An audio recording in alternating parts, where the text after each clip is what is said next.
تو یہ جو عقیدہ ہے، یہ جو قاعدہ ہے، یہ مالک کائنات نے آپ کو اور مجھے بطور مسلمان دیا ہے، تاکہ آپ کے دل کے اندر مالک کائنات کے سوا کوئی آئے نہ۔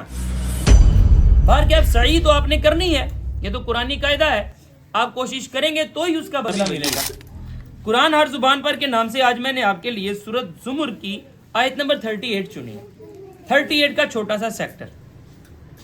اگر کبھی آپ کو لگے نا کہ یہ بندہ غلط طرف مجھے بلا رہا ہے، لیکن ظاہری طور پر لگ رہا ہے یہ طاقت میں ہے، یہ بندہ مجھے کچھ غلط میں تعاون کرنے کو کہہ رہا ہے لیکن پیسے میں اچھا ہے، لیکن اختیار میں اچھا ہے، یا جو بھی ہے، میں اگر یہاں پر اللہ تعالیٰ کی بات مانوں گا تو یہ ناراض ہو جائے گا، یا میں اگر اللہ کی یہاں پر بات مانوں گا تو یہ جو مجھے ایج مل رہا ہے کہ آج میرے ساتھ یہ کھڑے ہیں نہیں رہیں گے۔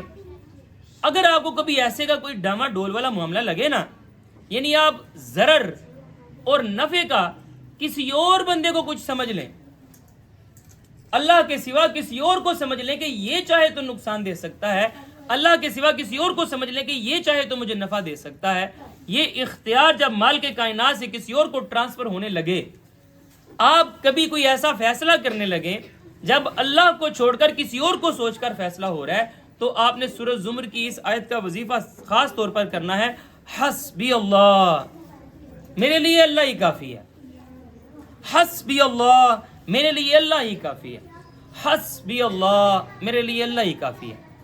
اور اگر آپ کا دل نہ ٹھہرے نا، زبردستی وظیفہ کیجیے، اپنے آپ کو بتائیے کہ یار میرے لیے اللہ کافی ہے، اور اللہ کی قسم اللہ آپ کے لیے کافی ہو جائے گا۔ جس دن واقعتاً آپ نے دل سے یہ بات کہہ دی نا، اس کے بعد آپ کو ضرورت بھی نہیں رہنی ہے کسی بھی بندے کے ساتھ کسی لالچ یا ڈر میں کھڑے ہونے کے لیے۔ نہیں، آپ کسی کو کھانا کھلائیں گے تو آپ کے مد نظر صرف اللہ کی ذات ہوگی کہ اللہ خوش ہوگا یا اللہ کا کام ہوگا، اسے اللہ کے معاملے میں آنا چاہیے۔ آپ کسی کے لیے ترلے کریں گے، آپ کسی پر دھونس جمائیں گے، آپ کسی کو ماریں گے یا مار کھائیں گے، سارے کے سارے معاملات اللہ کے لیے ہو جائیں گے اور آپ کو مزہ آئے گا، مارنے میں بھی، مار کھانے میں بھی، کھانا کھلانے میں بھی، کھانا کھانے میں بھی، اپنا وقت صرف کرنے میں، ہر چیز صرف کرنے میں۔ لیکن جو آپ نے مال کے کائنات کا یہ آپ کو بتایا ہوا وظیفہ ہے نا، وہ آپ نے یاد رکھنا ہے، حسبی اللہ، میرے لیے اللہ کافی ہے۔ آگے بھی چاہے پڑھ لیجیے، علیہ یتوکل المتوکلون، اور توکل کرنے والوں کو اسی پر توکل کرنا چاہیے اور اسی پر کرتے ہیں۔ سارے توکل کرنے والے، سارے بھروسہ کرنے والے اسی پر بھروسہ کرتے ہیں۔ تو میرے لیے بھی اللہ کافی ہے، اللہ کے سوا میں کیا سوچوں کہ یہ مجھے کچھ دے گا، یہ مجھ سے کچھ لے سکتا ہے، نہیں، کچھ نہیں، اللہ ہی سب کچھ ہے۔ یہ جو آیت ہے نا، ویسے اگر یہ پوری پڑھیں تو آپ کی شاید روح کانپ جائے۔ یہ پتہ ہے کیا ہے؟ اللہ تعالیٰ فرماتے ہیں ان سے کہو اگر اللہ تعالیٰ چاہے مجھے کوئی نقصان پہنچانا تو یہ دوسرے روک لیں گے؟ نہیں روک سکتے۔ اور اگر اللہ تعالیٰ مجھے کوئی فائدہ پہنچانا چاہے، کوئی رحمت پہنچانا چاہے، کیا یہ رحمت روک لیں گے؟ نہیں روک سکتے۔ تو پھر کہو نا، اس کے بعد اللہ کا لفظ ہے قل، حکم ہے اللہ کا، قل، تم کہو کیا، حسبی اللہ، میرے لیے اللہ کافی ہے۔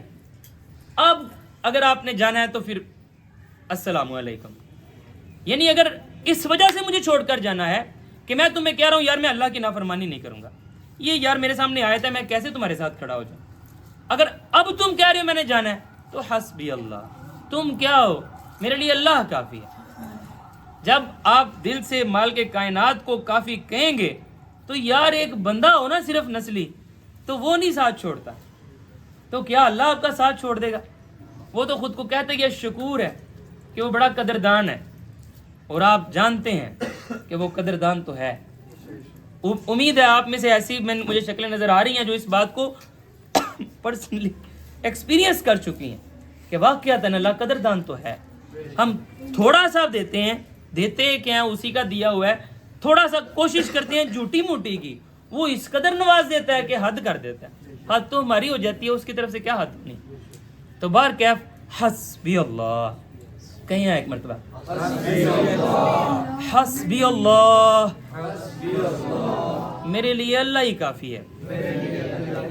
ربنا لا تزغ قلوبنا بعد اذ هديتنا وهب لنا من لدنك رحمة انك انت الوهاب۔